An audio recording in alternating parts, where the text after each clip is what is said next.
పూణేలో ప్రతి షిరిడీకి అయితే వచ్చాం. ఈ ఒక్క గుడే కాదు, దగ్గరలో ఉన్నటువంటి అన్ని చుట్టేద్దామని చెప్పేసి ఇక్కడికైతే వచ్చేసామన్నమాట.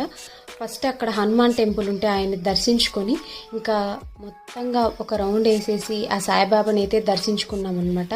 చూస్తూ ఉంటే సేమ్ షిరిడీకే వెళ్ళి మళ్ళీ దర్శించుకున్నట్లుంది. చాలా చాలా బాగుంది. ఇక్కడ సాయిబాబా అయితే మనకు అద్దాల మహల్లో దర్శనమిస్తాడు. చుట్టూ మనమే కనిపిస్తూ ఉంటాం. ఆ సాయిబాబాను ప్రత్యక్షంగా చూస్తూ ఉన్నట్లు అనిపిస్తుంది. ఇంకా పార్కింగ్ అయితే చాలా చాలా బాగుంది. పార్క్లో అయితే అంతా పూర్తిగా చెట్లు అయితే ఉన్నాయన్నమాట.